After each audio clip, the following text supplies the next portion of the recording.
semester has been solidified. It's on November 15th. We're going over to Cleveland. We're going to visit with Fairport Asset Management for a couple hours, and then we're going to have lunch with them. And then they're going to walk us over to Boyd Watterson, which is a fixed income and real estate. That's what they specialize in. And then we're going to visit with them for a couple hours. So we're going to get a couple different visits in while we're there. This Wednesday, November 15th, we're going to leave here at 8:30 in the morning, and we'll probably be back. Let's see, 11. Probably wasn't at that meeting. Probably early evening, late afternoon. We'll be back. It's over in Cleveland. So if you're interested in going, I know that Billy already sent out a feeler to see if some people were interested, and I know we've already talked to a few people. So if you're interested, please get with Billy as soon as possible so that we can get a number. And you're more than welcome to join us. We'll head over there in a couple cars. Once we have a number, we'll figure that all out. So Billy, see him if you need to. You can also contact me, but I'll probably let you contact Billy. Okay. All right, tonight the FMA Club is presenting Austin Montevecchio. Austin he's a recent graduate. He graduated last spring with degrees in IDE and finance. He had capital and Wexford. Thanks. All right, so I guess I'll just kind of introduce myself and then talk a little bit, give you guys an overview of what line of business I'm in, talk about my firm and my responsibilities there. And then I'll kind of transition into how to prepare yourself for the real world and set yourself up for success. And given the kind of form we're in, I'd like to keep it kind of informal. So if you guys have questions, if I say anything that you guys don't understand, just feel free to jump in. So as Ethan said, so born and raised in Erie, PA. I went to McDowell High School for anyone who's familiar with the area. Other than sitting in an office setting, pretty active. I like to work out, go fishing, hunting, snowboarding, things of that nature. So if you ever feel like you're going to be stuck in the office the rest of your life, it's not true. You can still do activities outside of that. Now, as Ethan said, I graduated in this past spring. Originally, when I came in, I wasn't sure if I wanted to do business or engineering. So I found out that Barron offered interdisciplinary business with engineering studies. And, it's a very helpful major because you kind of have a core focus in business, but you also get to expand some of your knowledge out into the engineering field, which is actually helpful in what I do now.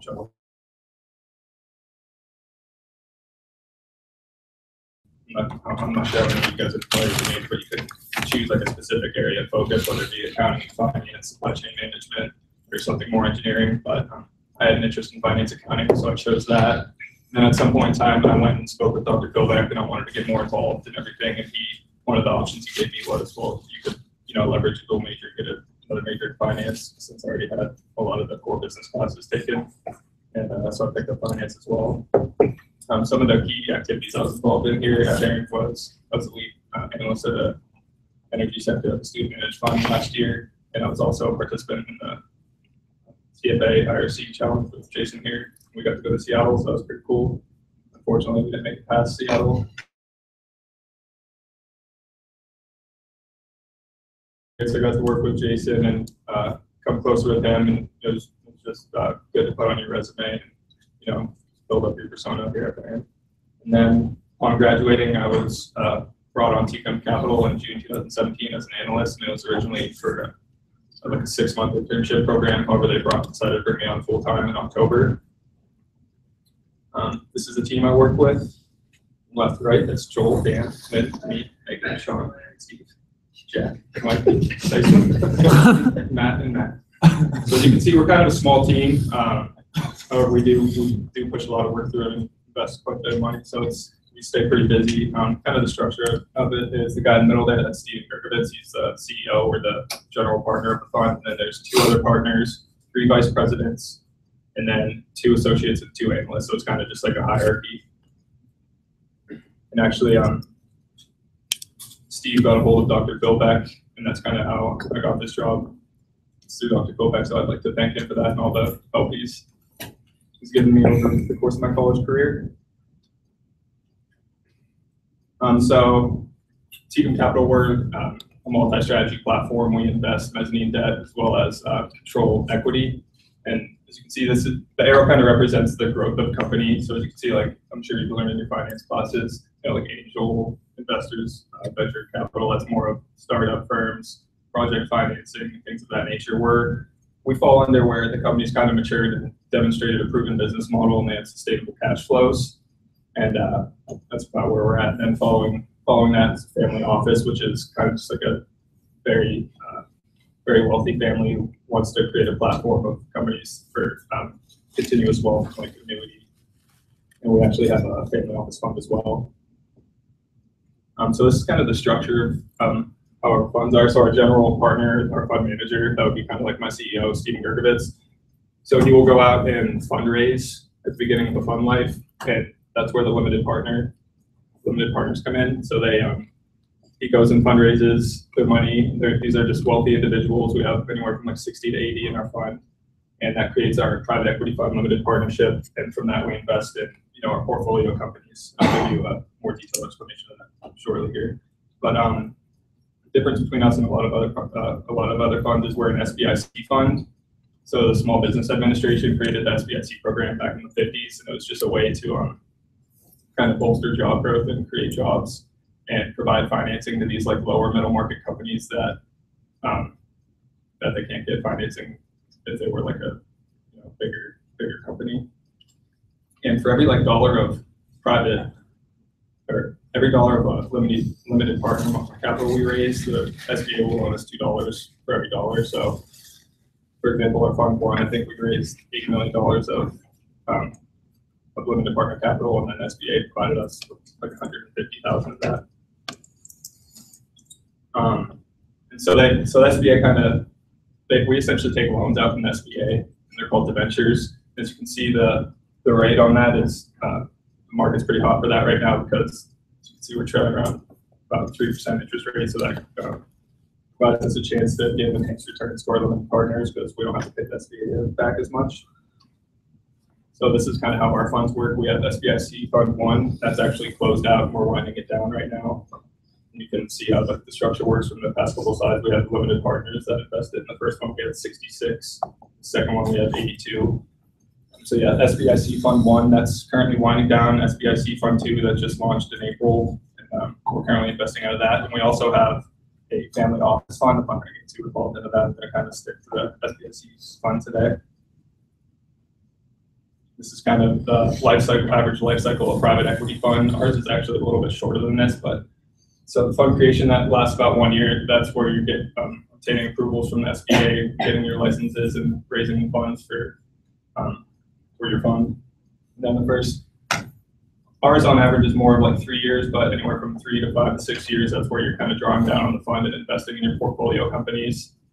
And then typically our investment horizon is targeted around 5 years, and that's that expands out. That's where we're realizing our return, and then there's an extension period in case we're still involved in a company that hasn't exited yet, or if there's sometimes we'll provide additional capital to an existing portfolio company if they want to do an add-on or need more growth capital. And our limited partners kind of focus on internal rate of return and cash on cash return. And although I know it's been IRR's bad from what we've done for projects, but it's kind of the industry standard for private equity. And cash on cash return is just how it sounds. If you put in $1, get $2 back, it's a 2 times cash on cash return. So there's really no time value of money associated with it. So yeah, like I said, we've got closed out Fund 1, just started up Fund 2. Invested about $180 million in 26 portfolio companies in Fund 1. So now we're kind of just winding that down and monitoring all the portfolio companies. We've had 4 full exits where the companies have paid off all their debt completely, and 4 partial realizations where maybe they paid off their debt, but we still have an equity position in the company. That's what the partial realizations are. And we've since began investing in Fund 2 that was just started in April, and we've already closed 6 deals at $53 million. And I helped, I was involved with 2 of those, which were like $20 million deals, so that's pretty interesting. Like I said, we launched it on first. So this is kind of where you can see like the leverage that I was talking about. So we raised $90 million. they'll give you up to 2 times, but they gave us 150 because there's kind of a cap on our fund size. And currently working on one deal that's 9 million that should close by the end of the year. We've invested across 15 states. We kind of focus on our region up in the Mid-Atlantic, particularly east of the Mississippi. We like to invest in. We've invested across 15 states. You can tell most of them have been in like Pennsylvania and Ohio. So we're based in Pittsburgh. So we have the capability to invest up to $15 million per transaction, and most of them for Fund 2, it's been averaging around $9 million. We like to focus on companies that have anywhere from $8 to $100 million in revenue, and they have to meet SBA size standard tests. They can't be above a certain amount of employees or above a certain amount of revenue. We like to focus on companies that have EBITDA greater than $2 million because you have to think that we're a creditor, and earnings before interest. It's kind of a big thing for us because we need to know that a company has sustainable cash flows in order to pay off our interest. Like I said, location, we like to focus east of the Rockies. Industry, we really don't have an industry preference. It's more agnostic, and we don't have like a specific niche. However, we like to focus on simple, easy to understand industries. We like to focus on kind of manufacturing, distribution, retail, business services, healthcare services, just easy to understand businesses. We usually like to see, especially if we're co-investing equity, we want to see some growth. We want to see some strong industry tailwinds associated with that. So if an industry is kind of mature, we're not going to be too excited to invest in equity in it. We don't invest in real estate, startups, or anything like that because if we're backed by the SBA, we need to make sure we're paying it back. So we like to stick to low risk industries, low risk businesses, non-cyclical. We like companies that kind of remain flat or don't lose 50% of revenue during recession.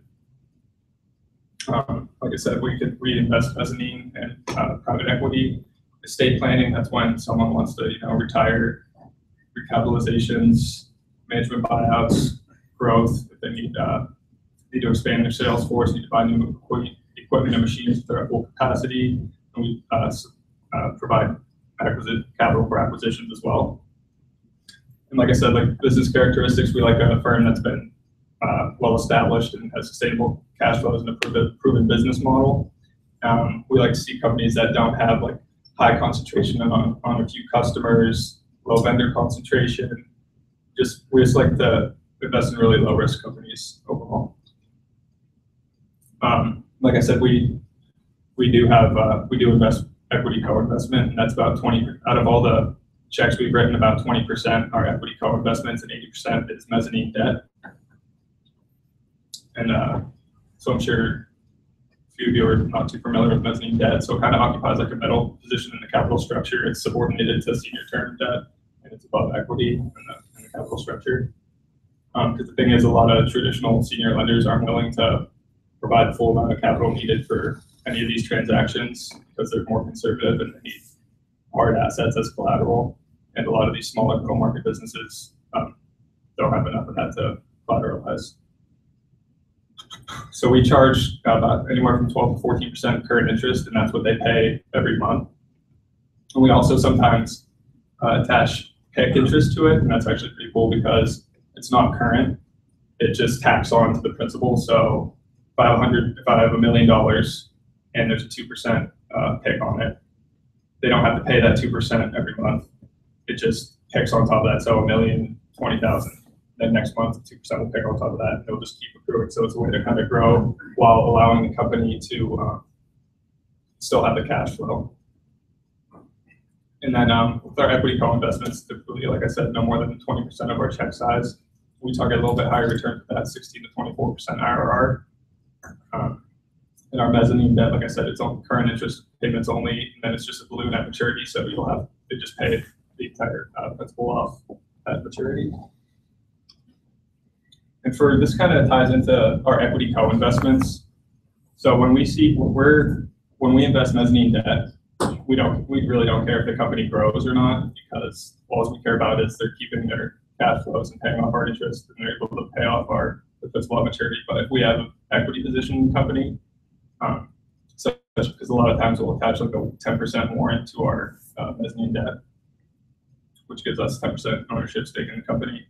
So kind of how we value companies is EBITDA and the entry multiple that's based upon the market. So if you take, if you have 5 times multiple and $2 million EBITDA, you have an enterprise value of $10 million. So once you have your enterprise value of $10 million, if you subtract all the debt out of that, that's your inherent equity value. So that's kind of what you see in the first year. That's when we're closing. So we want to see companies grow their EBITDA, and it's really not contingent upon them, the market multiple. However, if there is multiple expansion, that even grows the equity value further even more. So as you can see, the enterprise value is now at 13.75, and they're paying off their senior debt down here. So as that goes down, they're subtracting less debt out of the enterprise value.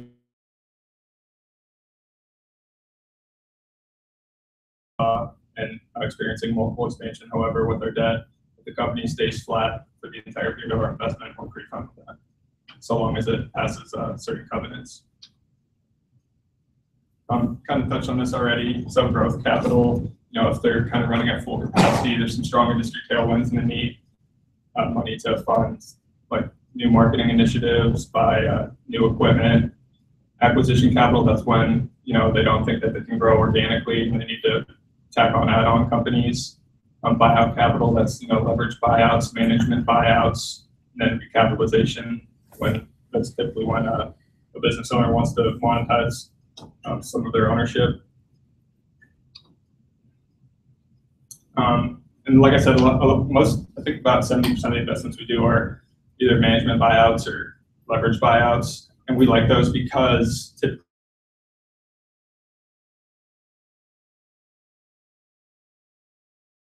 they're the ones who are going to be running the day-to-day business. So if they stick around, that's good for us because we're not actively managing these companies. We're just monitoring their financials essentially. So it's kind of like a passive investment. And then, like I said, around 70% of our about 70% of our transactions have been leveraged buyouts. And most of the time we see deals from investment banks, private equity groups, senior lenders, company management. Because these someone wants to sell their business, they can go and put it on market themselves. However, they're probably not going to get as much value as they could otherwise if they instead of went through an investment bank, which puts together a really nice information package and markets it. It gets seen by a lot more people. So kind of this is our process. Once we establish a fund, we start seeing deal flow. And I mean, they're just like, we get these packets that are anywhere from, they could be 10 pages, and they could be 60 pages that just details a high level overview of the company's financials, their customer base, their market, industry, all of that. And we'll review that and determine whether or not we want to continue to dig in further. And at that point in time, we'll dig in a little further, do a model, more high level, because we don't have all the extreme details yet. And then we submit a letter of intent or term sheet, and that kind of just grants us a period of exclusivity with the company where they're not allowed to market it to other firms. And then we perform our due diligence, which is the most painstaking part of the process, because that chart over there, those are data requests. It goes A through Z, and under each of those letters, there's actually like 5 to 10 data items that we have to collect and review for a company. And it's just everything about the company. We have to do background checks, we have to look at their accounting policies, look at the history of the company, look at the customers, look at their vendor base. You're pretty much trying to grasp every single solitary detail there is to know about a company. Then close it and monitor the company. I'll kind of give you guys my responsibilities throughout that whole process. So like I said, we review, they're called confidential information memorandums. Those are the packets that the investment banks put together for you. Like I said, perform our initial diligence. I'll throw together a financial model, and then if we like it enough, we have these Monday morning staff meetings, and it will create a heads up memorandum, and it's just a 4-page overview of the company and the transaction opportunity, and we'll pitch that at our staff meeting on Mondays, and if everyone kind of likes it, we'll continue to move forward. And at that point in time, we typically will do a management or site visit where we go and look at the facility, sit down with management, ask them any pertinent questions that we have. And at that point in time, you're kind of just full steam due diligence where you're running through that checklist I had up on the last slide. And then we put together anywhere from 35 to 45 page investment review package, which is essentially what the investment banker sent us, but it's our analyzation of it. And we pick out any risks or merits that the investment has.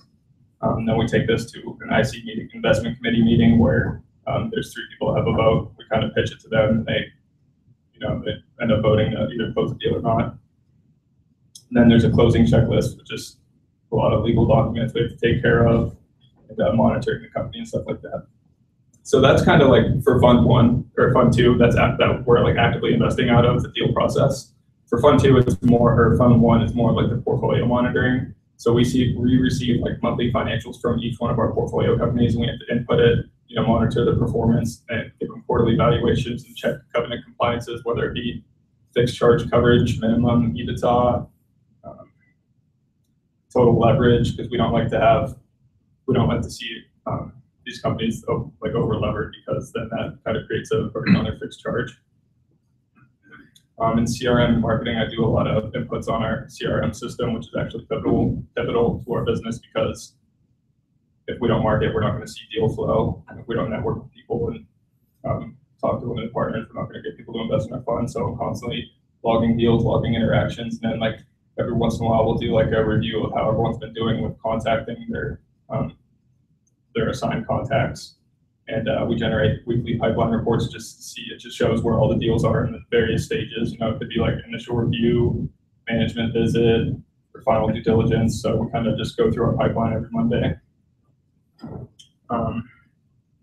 anyone have any questions on that?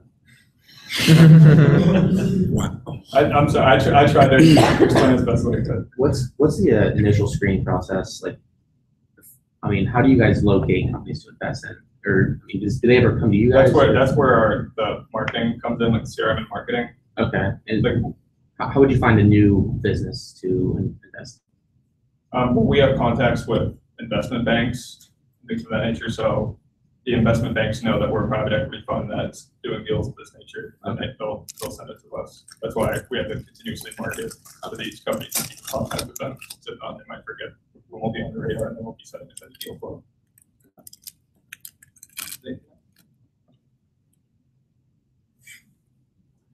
All right, now we're going to dive into the preparing for success. A lot of this is I kind of have it broken out by like early stage college career, and then like mid to late stage, and then like on the job. And a lot of it kind of carries through, but it's just different applications. I'd imagine most of you are towards the mid to late stage college career, right? Well, I'll still go through early stage college career. All right, so you want to have quality work ethic. You don't want to be that guy on the team that's not carrying their weight, because people don't like that, and professors also notice it. You want to kind of be that overachiever. You want to be very granular and thorough with whatever you're doing, whether it be a report, a paper, whatever it is. You want to be thorough. You don't want to do it just to get it done. Do it to gain an understanding, because that not only benefits you, but it makes you look good when you turn in a quality product to your professor, and that sticks with them. They don't forget about that. Also work with a smile. I'm like, well, that applies a lot more on the job, I think, but that just kind of creates your persona, And in the classroom, these are all obvious things that we know of. Pay attention. Don't fall asleep in class. I had trouble with that. But pay attention and be prepared. Professors don't want to walk into class and see someone sleeping, see someone unprepared that has been paying attention the whole class, and then comes up to them at the end of the class and says, "Oh, wait, when's that assignment due? Can you help me on this?" Well, it's like, why would I want to help you? You didn't do anything this entire semester. You want to build relationships with your professors. Like I said, Dr. Kovacs has been great to me my entire college career. I already talked about group participation. Be kind and appreciative, especially towards your peers and especially towards your professors, because I think that's how Dr. Kovacs actually initially noticed me, because I was very well spoken, and he actually approached me and said, and I forget what it is, you invited me to something after that. But, so that's what I'm saying. These little things go a long way. Study in excess. Don't, just if you have a test, overstudy. And then that way you don't have to worry about missing anything, and you can hike up your GPA that way. Ask questions if you don't know anything. It's only to help you. It's only beneficial to you, and it makes you look good. Get involved. There's millions of clubs. I think there's 30 different clubs pertaining to like academic life here at Barron. So get involved in those. We have FPA, FMA, accounting club. There's a million things you can do. Get involved with honor societies. If you get selected to participate in CFA Research Challenge, it's great. Do it. It's very good. And if you don't get elected, try to get involved. Ask whoever's on the team if they need help with anything. If you think you have some type of information that could help them, provide it. Student Managed Fund, it's good. Also a good thing to get involved in. I'm sure a lot of you are involved in that. If you don't feel comfortable being a lead analyst, be a associate analyst. It still looks good on your resume. Take advantage of dual majors, as I said. Dr. Philbeck is actually the one who kind of convinced me to pick up finance. And I mean, a lot of these majors you can easily tack on, like I think IBE and supply chain, that's really easy. There's a lot of very easy dual majors you can leverage here. Unpaid and paid internships. I know that it would suck to kind of work and not get paid for it, but you have to understand you're kind of just building experience, and it's going to be a return on investment in the future. Kind of same thing goes for like research assistant opportunities, even if they're unpaid. Do it, it looks good. Apply to go to the career fairs. I haven't really been, I'm going to be honest, I haven't been too successful at career fairs, but I would still go to them. I've always followed up with recruiters after. A lot of them, may not seem overly interested. They might have just showed up there, but it's still good to get involved. And then that way you can at least practice talking to some of these recruiters for when you're actually like at a real interview. Bloomberg, you get familiar with Bloomberg. I mean, there's just so many things you can leverage here to prepare yourself. Oh, and then another thing, try to do as much as you can do without diminishing the quality of your overall work product. If you can figure out how to balance, prioritize all those things, it'll help out. So now that you're kind of in your late stage college career, now you're kind of thinking about building your resume, finding a job, going out there, doing interviews and getting a job, right? So kind of all of this, all the things on the last slide kind of help translate into your resume building. The first thing that people kind of look at is what do you guys think when someone looks at a resume? First thing. GPA. Close. I think they look at the appearance of it. They look at it and it looks all jumbly. They're like, wow, I don't even know what's going on here. So make sure that it looks good to begin with. Make sure it's on one page. And then after that, they look at your GPA. So all those things that you've been doing in your early stage career will be big for your GPA, because I know if a recruiter's looking at your resume, first thing they look at, they see a 2.9, they're like, wow. They're immediately biased for looking at the rest of your resume. And try to tailor it to, if you do go to the career fair, maybe tailor it to a certain company with specific like project experience that you've had. And also don't be afraid to put your relevant experience on there, like jobs. Maybe if you worked at Country Fair, that's fine, put it on there, because if you have managed to maintain a good GPA, work 20 hours a week, did all this extracurricular stuff, that shows that you can handle your workload and you're reliable. So once you have that down for your job search, I mean, we all know where to find jobs. Indeed, Monster, Line Career Network. Leverage your professors. If you haven't started, if you're graduating this upcoming year and you have not started applying to jobs, you should definitely start right now. Like after this, you should go out and find jobs. That is, I think, half the places I started applying in September. I applied to 1 million places. A lot of the bigger companies don't get back to you for 4 months. A lot of them don't even get back to you. So, I mean, you just need to continuously be building that pipeline of potential opportunities. And obviously, you got to think about where you're applying. You're not going to be applying for senior analyst positions. You want to, like on LinkedIn, you can filter it. You can look up entry-level positions, rotational positions. You can do like research assistant positions, things like that. Like I said, you always want to follow up with recruiters, especially like at the career fair. They see 1 million kids. They're not going to remember you unless you kind of follow up with them. For interviews, like I said, you got to just continue to leverage all the resources that you have, the Learning Resource Center and things of that nature. You have to kind of demonstrate your ability to add value to the firm. And I found that a really, really, really, really good tactic for interviews is kind of bringing a binder with all of your relevant project experience. They love that. I would highly recommend that, because that way you can sit down. So if you and your recruiter are talking about, a certain responsibility that you have at that position, you can say, "Oh, I did this project right here," and then it shows you're well prepared and like really interested in the job. Then when you get on the job, like I said, work ethic, that has to stay with you your entire life. If you're not pretty, and the differences between school and the job, you're not turning in an assignment to get an A. You're not turning in an assignment saying, oh, I got to see, I don't care. I mean, this is your job. You need to turn in quality work, or you're probably not going to last long. Recommend versus stating facts. A lot of the times at work, when I'm at work, someone will say, hey, look over, like when I'm looking over in one of those information packages about a company, hey, look this over and tell me what you think. I'm not going to go through there and say, oh, they had revenue of this in 2012. They have this many customers, blah, blah, blah. I'm going to say that and then analyze it and come up with, my feel on the situation. Should we move forward with investing in this company? And that kind of applies to a lot of different tasks. You always just want to kind of make your recommendation. Over prepare. You want to show up to meetings, especially like now that you're going to be on the low end of the totem pole there. You want to always just show that you're prepared, ask questions, things of that nature. Communicate effectively. Like always ask questions, always be in communication, and even like after hours, you want to check your email.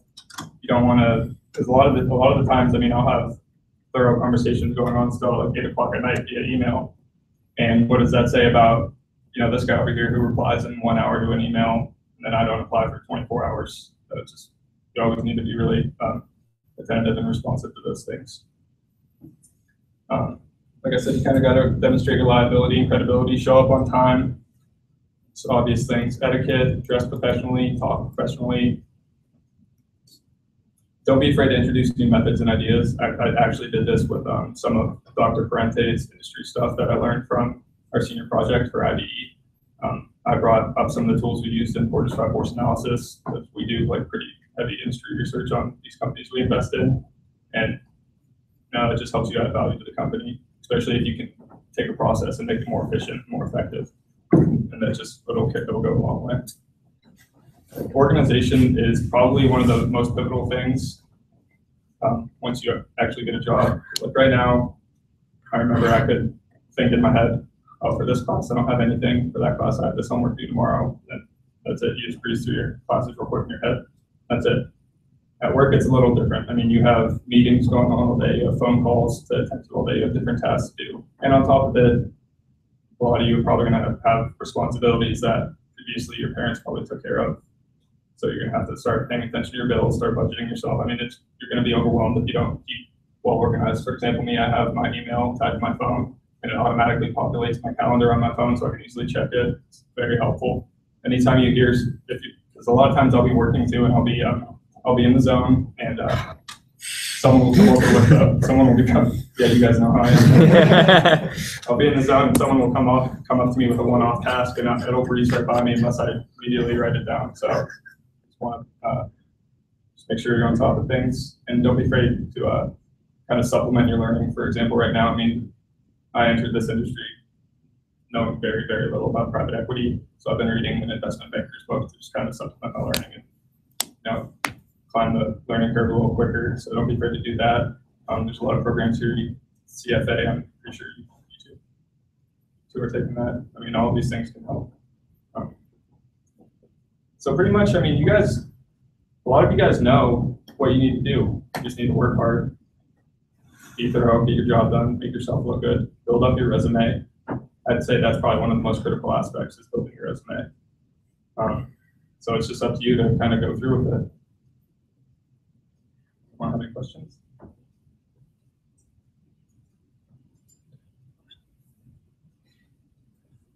CFA or MBA? Private equity. Probably the CFA. I'd imagine. A lot of the guys I work with, I think there's 13 of us there. 3 have their CFA. Well, actually, there's 10 people that actually work in our core. There's a couple office administrators and stuff, but out of those 10, 3 of them have their CFA, and I think maybe 2 or 3 have their MBA. So I think it just kind of depends where you want to go after that. A lot of times, you don't know your first job, you don't know if you're going to stay there the rest of your life. You kind of testing the waters and see what you want to have from there. So what's your favorite part about private equity? I really enjoy kind of seeing the different business models and stuff like that because, I mean, I get to meet with CEOs all the time and question them and sit down and have lunch with them and really get to know their business. It's kind of interesting to see like their success stories and how they founded their business and grew to $10 million in 5 years. So I think it's one of my favorite parts. Like I said, it's just really good. I mean, like you're not too familiar with all these business models that these companies utilize, but once you start looking into them, I mean, I can look at a business and say, it's a manufacturing business, why are its margins so low? So you just start to pick out things like that. It kind of just makes you a more well-rounded businessman. I'm kind of curious, like what specific businesses you guys invest in, or any like notable ones that you found really interesting.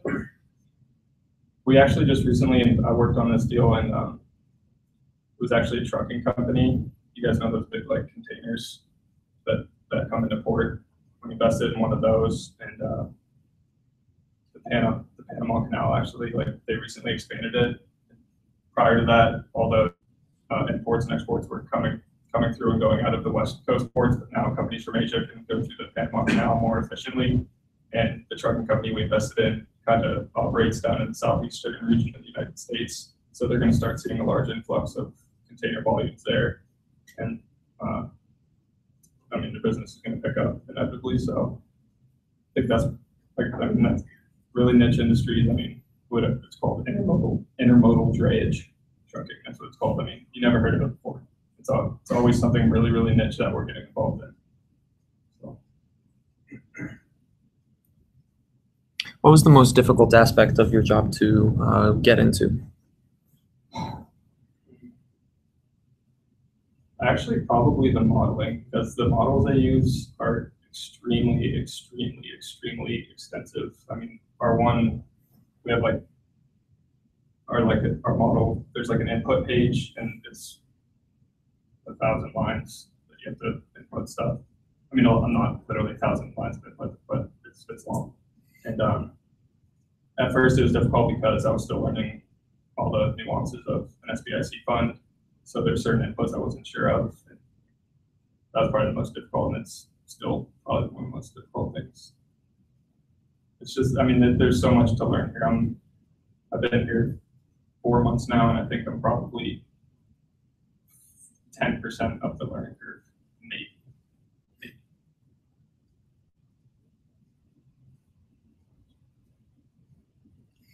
Anything else? Any other questions? All right. Thank you, Austin, for coming in to speak with the FMA.